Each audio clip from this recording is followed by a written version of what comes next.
Yo, what's up guys? It's Noah here, and in today's video, we're going to be breaking down the NBA slate on Draftkings and Yahoo for Monday, January the 18th.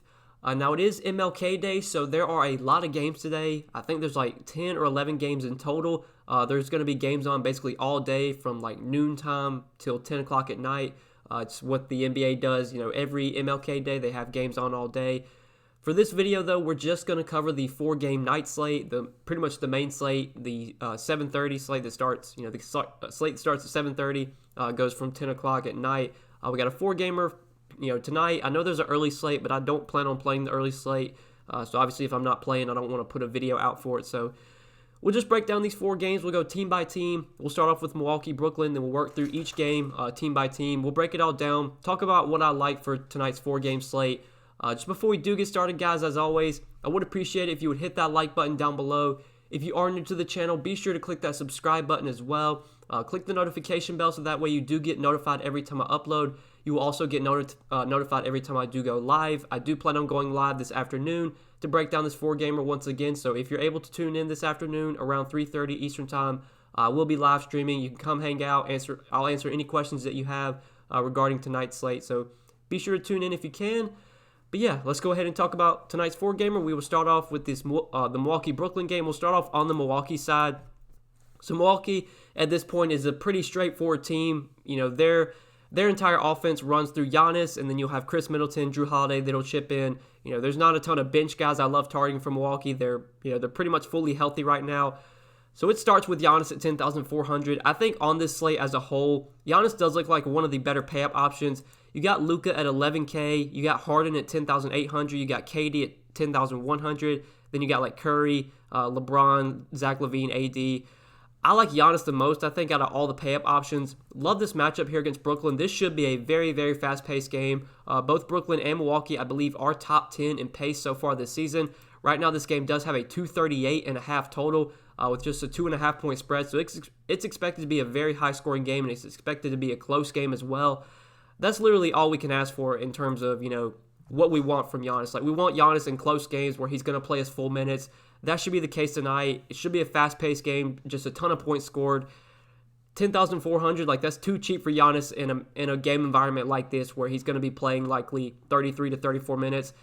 Brooklyn, they're a good defensive team. KD's a really good defender, but when it comes to a guy like Giannis, I don't care about matchup. Like, the dude's just so productive when he's on the floor. He's such a great point-per-minute player that even in the worst possible matchup, Giannis can still give you 60-plus Draftkings points. Like, his floor at this point is like 40, 45 points. Like, even on his bad nights, you're still getting 40 to 45 from Giannis. And we know on his good nights, he can put up massive triple-doubles. He can give you 70-plus Draftkings points. So, out of all the studs on the slate, Giannis looks like one of the better options. He's definitely the guy I'm going to be trying to build around on this slate. And right now, there's some decent value that we will talk about that I do like. So, really, he's the guy that I like most from Milwaukee.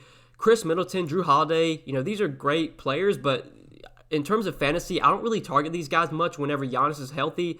Like Chris Middleton, we've seen have some big games this season when Giannis has been healthy. He's had 45, 46, he had a 51-point game, but at 8K, like, do I have to play Chris Middleton on this slate? I don't think so. Kind of the same could be said for Drew Holiday. Like at 7,200, do I really need to go to Drew Holiday on this slate when there's other guys I think I'd rather target? I mean, the game environment is so good that I could definitely see a ceiling game from Drew or a ceiling game from Middleton. But really, when it comes to Milwaukee, it's Giannis for me. I don't mind Brook Lopez. I like this matchup for Brook Lopez against Brooklyn. Brooklyn's definitely a team you can attack with opposing big men, with opposing centers.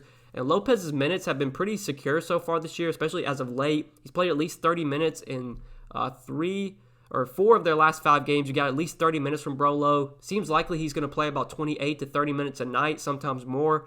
He's not a guy that rebounds much. For a center, he's not like a great rebounder. We see Giannis obviously take a lot of rebounds away from Lopez, but the rebound numbers have been good lately. He's nearly had a double-double in 2 straight games.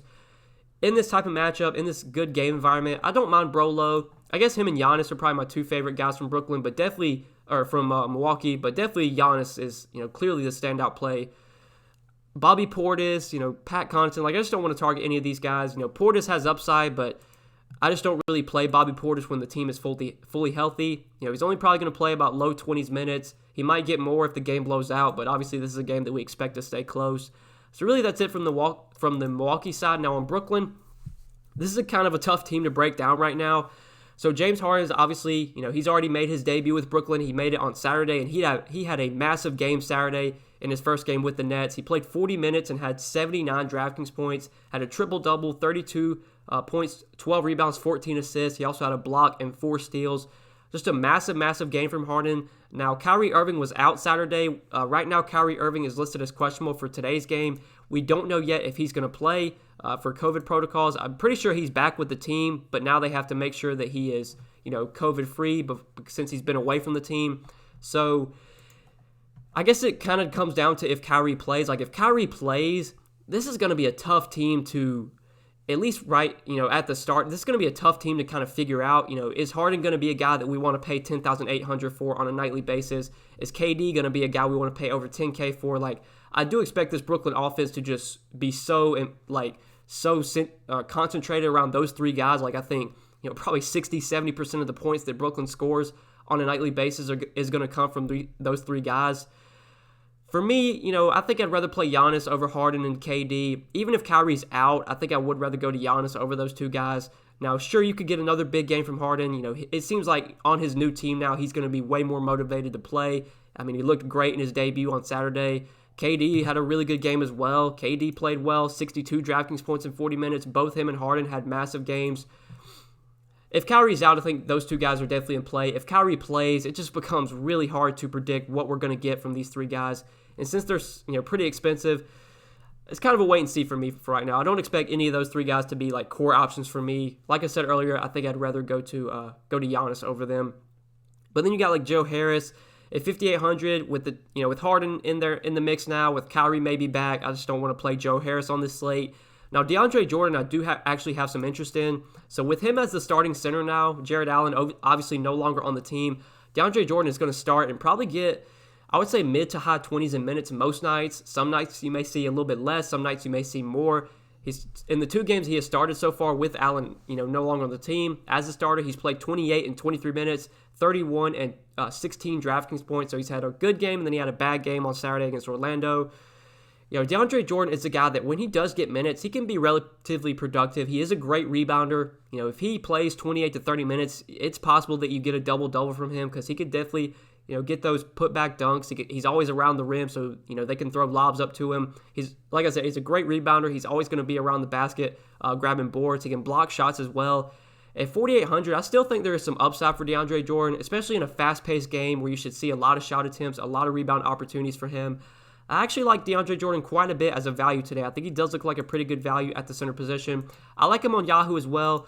There are some other guys that we'll talk about at center that I think are probably better options, but DeAndre Jordan at $14, if you are looking to save some salary at the center position, I think he does look pretty good. And I do like him on the Brooklyn side, but Bruce Brown, he moved back to the bench last game. He played 24 minutes, tough to trust. Really, there's no one on Brooklyn that I'm going to be targeting, especially, when they're fully healthy. It's just going to be Harden, KD, and Irving doing everything. These bench guys just aren't going to be able to contribute enough on a nightly basis to where we want to play them. DeAndre Jordan, I think, is the one guy that I would consider outside of the big 3. He's the guy that I think can put up still a solid game for his price point. But, I'm off Joe Harris. I'm off Bruce Brown. I'm off all these guys. It's just going to be KD, Kyrie, Harden, basically doing everything. And while I do expect those guys to be incredibly productive, can they put up big enough games to where they're worth their price points? And that's the question for me. So that's why I would have them ranked behind Giannis for today at least. But let's go ahead and move on to the next game. I think we covered Brooklyn. So moving to Dallas, Toronto. We'll start off on the Dallas side. So Dallas does have some injuries to talk about. They've had a lot of guys out recently, and a lot of these guys that have been out are going to be out again today. I believe Josh Richardson has already been ruled out. He's missed a lot of their games recently. DFS has been ruled out as well. Maxi Kleber is still out, I believe. He tested positive for COVID, so he's going to be out, I believe, for a few more games. Dwight Powell's out. So right now, Josh Richardson, Dorian Finney-Smith, Maxi Kleber, Dwight Powell, all 4 of those guys are out for Dallas, while I believe Tim Hardaway Jr. is questionable. Now, one thing worth noting is that this is a back-to-back for Dallas. They did play on Sunday, so we'll have to keep an eye on the status of Kristaps Porzingis. It is not a guarantee that he plays today, given it is a back-to-back. He did rest a good amount on back-to-backs last year. Obviously, he's just coming back from injury, and he played 33 minutes on Sunday. I wouldn't be surprised to see Porzingis rest tonight, which obviously would make things a lot more interesting on the Dallas side. Luka, he had a massive game Sunday. I did see he put up like a huge game, 87 DraftKings points. I mean, he's been great since Porzingis came back. Porzingis made his debut in that Charlotte game, and since then, 3 games in a row with Porzingis back in the lineup, you've gotten 77, 63, and 87 DraftKings points from Luka. I thought Porzingis coming back would actually be a hit for Luka, but so far it really hasn't been. He's been really, really productive. Obviously, this is not the best matchup on the road against the Raptors, but this offense, it's so condensed to these two guys, to Luka and Porzingis, that I could still see going to Luka on the slate. I would still prefer Giannis for cheaper, but Luka's obviously viable. Porzingis, if he plays, it's hard to trust him right. Like, we can't play him on DraftKings. He's just too expensive. Once he gets back to playing his full minutes, like once he's, full go and he's playing 36, 37 minutes a night, then yeah, we can definitely consider Porzingis at 8,200. But for now, while his minutes are still, somewhat capped, hard to really go to him. I guess if I was going to play Porzingis today, assuming he plays, it would probably be on Yahoo because he's a lot more affordable over there. He's only $24. Even if we get like 30, 32 minutes from Porzingis, like he could definitely be a good play at $24 on Yahoo. So if I'm going to play him today, it would be over there. But really, once you get past those two guys, like there's not a ton that I love from Dallas. Like Willie Cauley-Stein, I've been playing a lot recently. He's been starting, playing relatively big minutes, but now his price is up to $5,800 on DraftKings. Even if Porzingis rests today, like I don't know if I want to pay $5,800 for Willie Cauley-Stein. Now on Yahoo, I think if Porzingis rests, Cauley-Stein looks like a great value at $11. He will definitely be one of the better values overall on Yahoo. But like Trey Burke, he's up to $5,600. With Luka playing so well, with Porzingis back in the lineup, like Trey Burke obviously going to lose a lot of usage, even though he's been getting like 28 to 30 minutes. I don't really want to pay $5,600 for Trey Burke. James Johnson, he's been getting good minutes off the bench, but he's now up to $5K. There's not a ton that I love from Dallas outside of Luka, and then maybe you could play Porzingis on Yahoo where he's more affordable. If Porzingis winds up resting, though, then Willie Cauley-Stein on Yahoo I would like at $11. But on DraftKings, like really the only guy I like from Dallas on DraftKings is Luka, and that's it. So we'll go ahead and move on to the Toronto side. I think we covered everything there. Now on Toronto, this is a team that when they're fully healthy, I don't really go out of my way to roster a lot of these guys. Now this is a slate, obviously, where we only have 4 games, so these guys are going to just make it into my player pool just because we don't have a ton of other options. But like Siakam is 8,400, Van Vliet 7,900, Lowry 7,700. Looking at these top 3 guys, I do like Siakam here. Siakam is someone that he's been struggling recently, but this is a guy with massive upside. They've been playing him a ton of minutes. He's going to get 36 to 38 minutes a night if it's a competitive game. This game should be close against Dallas. I don't mind Siakam, but he would still be ranked behind other guys for me.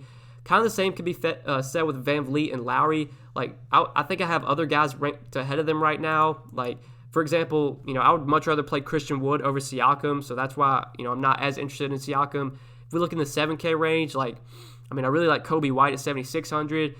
John Wall's out, so that definitely opens up some guys from Houston that we'll talk about. Obviously those guys aren't very expensive, but I think there's just other guys that I'm interested on this slate rather than Toronto's top 3. Van Vliet and Lowry, on a nightly basis, you're going to get probably 35, 40 DK points from these two guys. Some nights you'll catch random ceiling games from both, but while they're priced where they are, you need close to 50 DraftKings points to be glad that you played those two. Sure, they can give you 50 points any night, but really when it comes to the top 3 Toronto guys, they're not going to be core options for me. I feel like I'm really not going to be playing a ton of Siakam, Van Vliet, or Lowry on DK tonight. On Yahoo, we can look at the pricing there. It's a little bit better. Like Lowry's only $31, so that looks a lot more appealing. Van Vliet's only $34.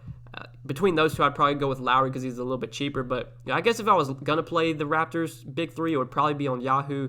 On DraftKings, though, Chris Boucher I do like quite a bit, so his price is starting to come up. He's up to 7,100, but this is a dude that's just so productive on a point-per-minute basis that even at 7,100, he still has a ton of upside for this price point. We've seen the minutes be there, even though he's been coming off the bench still. Like, he's been playing 30 to 32 minutes a night. He's been starting the second half basically every game. Like, they've been starting they started Alex Len the other day. He only played like 4 minutes. And Boucher just got a ton of minutes. He started the second half in place of Lynn. Then they started Aaron Baines, and the same thing happened. Baines didn't play much at all, and then Boucher started the second half in place of Baines. I don't know if they're going to keep doing that, if they're going to eventually put Boucher in the starting lineup, which is what they should do. Regardless, if Boucher comes off the bench, he still should get probably 28 to 30 minutes. If he starts, I think it's likely that he gets maybe 32 to 33 minutes, which would make me like him even more. But even in his bench role right now, like Boucher's getting enough minutes to where he is worth a $7,100 salary because this guy is so productive on a point per minute basis. He's a great scorer. He can rebound. He can block shots.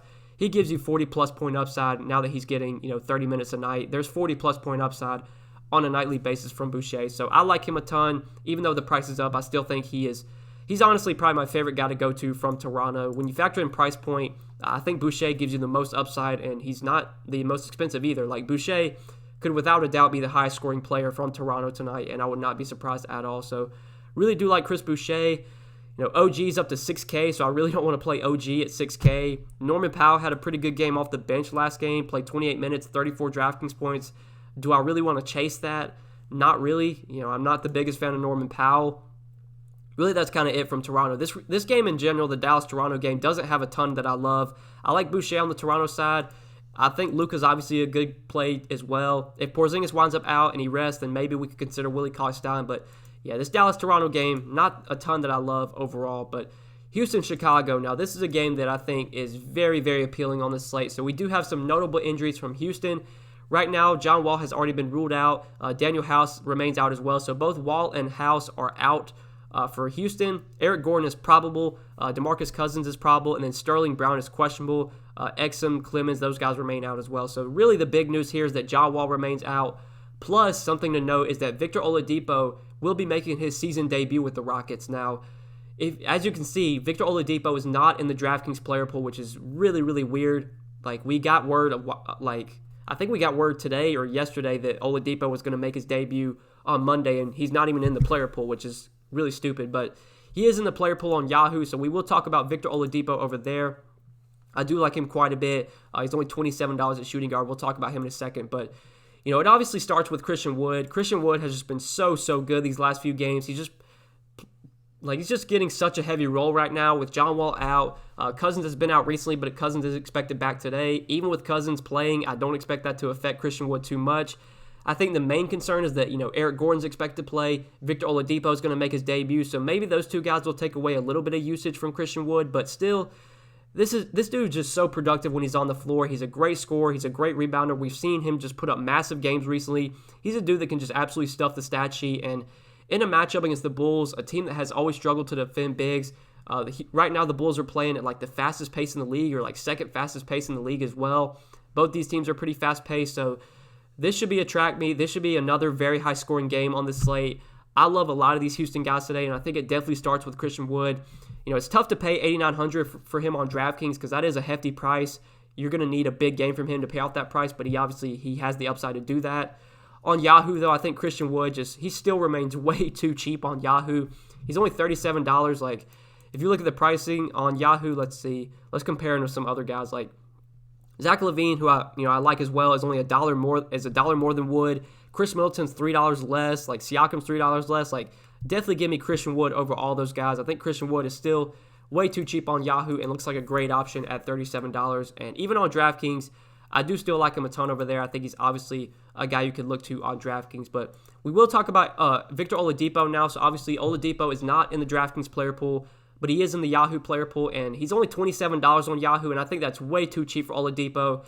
Now, obviously, we don't really know what to expect here. This is his first game with the Rockets, but I expect a pretty heavy role right out of the gate, especially since John Wall is out. It's just going to be Victor Oladipo doing everything for this team. I assume that he starts, and I assume he plays his normal allotment of minutes. I don't think they're really going to limit him at all.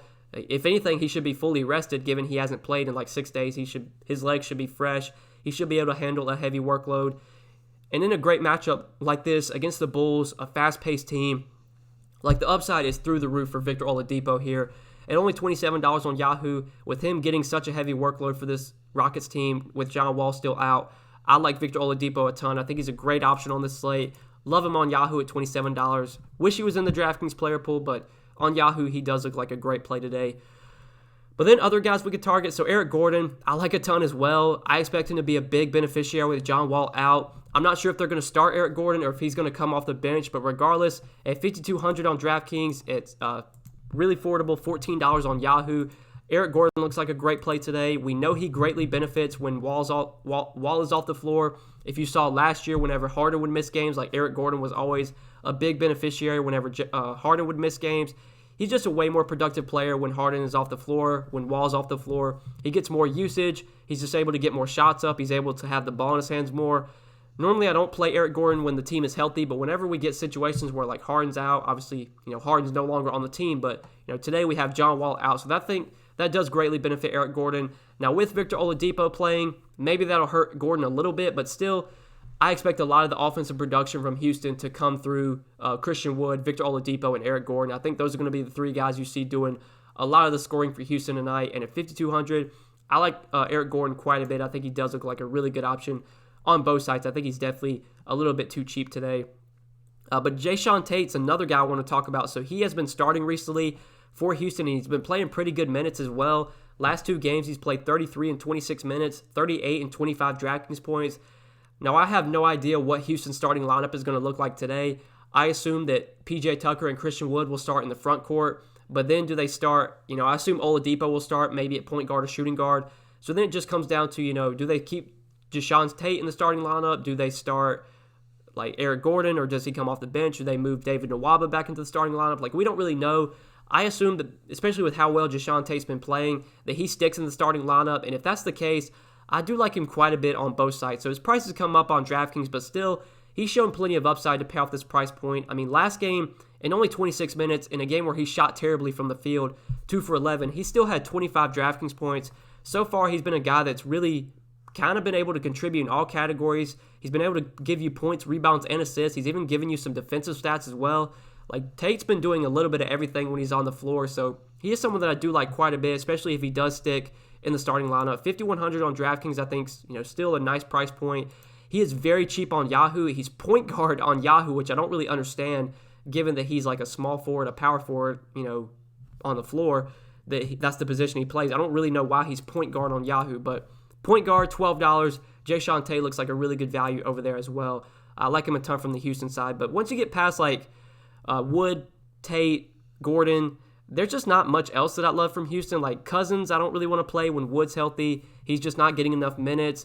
Ben McLemore, I mean, maybe these guys will be viable if they start. Like if Ben McLemore starts again, maybe he could be viable, but I'm assuming that Eric Gordon will start in place of McLemore, and that you'll get Oladipo starting at point guard, or Gordon at point guard, Oladipo at shooting guard. Regardless, I expect the backcourt in the starting lineup, the backcourt to be Gordon and Oladipo. I think those are going to be the two guards that you see start for Houston. So it's tough to trust a lot of these bench guys right now. I think the three guys we talked about, those are the main guys I do like from Houston, and I do have a lot of interest in them today. But moving on to the Chicago side, so Chicago's starting to get healthy again. They got Lauri Markkanen back. Otto Porter's fully healthy. He's been missing a few games, but he's healthy now. Really, Markkanen being back does it makes this offense more efficient. They should be better overall. And Markkanen's been playing well since he's came back from injury.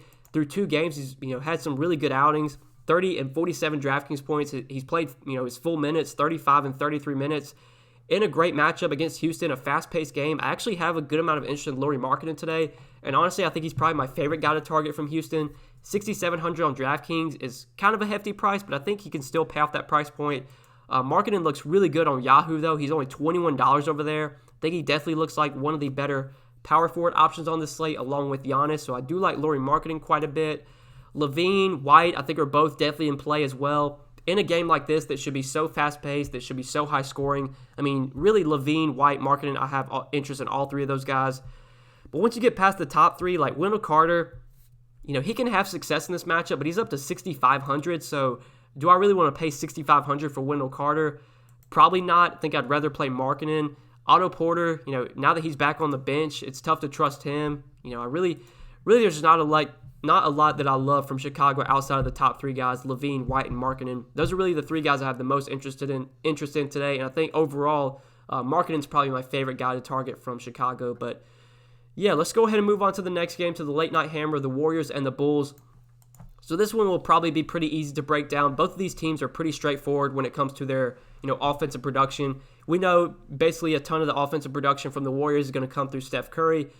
On this slate, Curry is definitely a viable stud option. I would say he's probably up there behind Giannis in terms of like my favorite stud options. I'd prefer Giannis right now, but Curry definitely in play at 9,800. Not the best matchup here against the Lakers, but I expect this to be a game that Curry plays well in. He's going to get 36 to 38 minutes if it's a close game. Obviously, this one has a little bit of blowout concern, but if it can stay close, it's likely going to be because of Steph Curry and because he's putting up a big game. So I do like him at 9,800. Wiggins and Oubre, I just haven't played them much this year at all. We haven't really seen big games from them at all this year. They just don't have a ton of upside in this offense. I mean, sure, you could get 30 points from Oubre, but is that really a score that you have to have at his price point? Not really. Wiggins, kind of the same thing. When is Andrew Wiggins ever putting up a score that you look at and you're like, damn, I wish I rostered Andrew Wiggins tonight? Sure, he had 46 against the Pacers. He had 49 against the Detroit, but I just rarely play Andrew Wiggins. He's really not someone I'm looking to on this slate. Draymond Green, I think, probably would be my next favorite guy to go to from Golden State, just because his price is pretty reasonable at 5,200. Against LeBron and AD, they're going to need him out there to defend those guys. I think you're going to see Draymond Green play probably 32, 33 minutes as long as this game stays close. Obviously, they're going to need his defense here. At 5,200, I think Draymond Green is actually viable on this slate, and we have seen Draymond Green, especially his last few games, be more productive in terms of his fantasy output. 2 of his last 3 games, he's had over 32 Draftkings points. Draymond Green still has upside, is a guy that can do a little bit of everything, can contribute in all categories. At 5,200, you could definitely get a really good outing from Draymond at this price point. You could get 35, 38 Draftkings points from him, and that's pretty good at 5,200. So I do like Curry, I do like Green. Now, James Wiseman, I think, is notable just because his minutes have been trending up, which we like to see. 26 and 27 minutes over their last 2 games. I mean, if James Wiseman is going to play closer to 30 minutes today, he's actually a really good option at 4,600. I just never know what his minutes are going to look like. Some nights he'll play 26, 27. Some nights he'll play 16. The minutes have been all over the place this year, but at least they're starting to trend up lately, which I think does make him someone worth taking a shot on tonight, given that the minutes are trending up. Obviously, the Lakers are a team that plays pretty big, so they're going to need Wiseman's size out there. I would say from Golden State, it's definitely Curry, Draymond, and then James Wiseman. Those are the 3 guys I like most from Golden State. But really, once you get past that, there's not much else that I love. So moving on to the Lakers. The Lakers are a pretty easy team to break down. It's LeBron, it's Anthony Davis. It's those 2 guys doing everything for the team. And Schroeder, Harrell, Kuzma, I just don't really play these guys when the team is fully healthy. Dennis Schroeder, I mean, we haven't seen it. When has Dennis Schroeder ever put up a game, since AD and LeBron are healthy, when has he ever put up a game that you feel like you have to have? He hasn't put up more than, I hate looking at game log, but he literally hasn't put up more than 33 DK points in any of his last 10 games. 33 DK points at 6,400 is not good at all. Schroeder's just too expensive. Montrezl Harrell, same thing. When are you getting a game from Montrezl Harrell that you feel like you have to have? When it comes to this Lakers team, I don't target really anyone from this team when they're fully healthy outside of LeBron and AD. And even those 2 guys have barely been playing this year. LeBron, we just haven't really seen any big games from him. Sure, against the Warriors, he could put up a big outing here. Sure, AD could have a good game, but there's just other studs I'd rather play. Really, the Lakers are not a team I'm really interested in today, given the pricing, given the slate as a whole. There's just other studs I'd rather pay up for. Now, LeBron is questionable. Anthony Davis is expected to play, so by some chance if LeBron doesn't play, then yeah, Anthony Davis will be more appealing, but we've seen this happen for 10 straight games. LeBron's questionable and he plays, so I'm assuming he plays again today. So yeah, not a ton that I love from the Lakers. Really, that kind of does it for the Lakers side, and that does it for this 4-game slate as a whole, guys. So I hope you enjoyed this video. Hope you enjoyed this little team-by-team breakdown. I appreciate you watching, guys. As always, before you get out of here, hit the like button down below. Hit the subscribe button as well. Click that notification bell so that way you do get notified every time I upload a new video, and you also get notified every time I do go live. I will be live streaming today, this afternoon, like I said, for tonight's 4-game slate. So if you're able to tune into the live stream, be sure to do so. I'll be able to answer all your questions in the live stream this afternoon. But best of luck tonight, guys. Thanks so much for watching. I hope you enjoyed. We'll see you in the next one. Peace.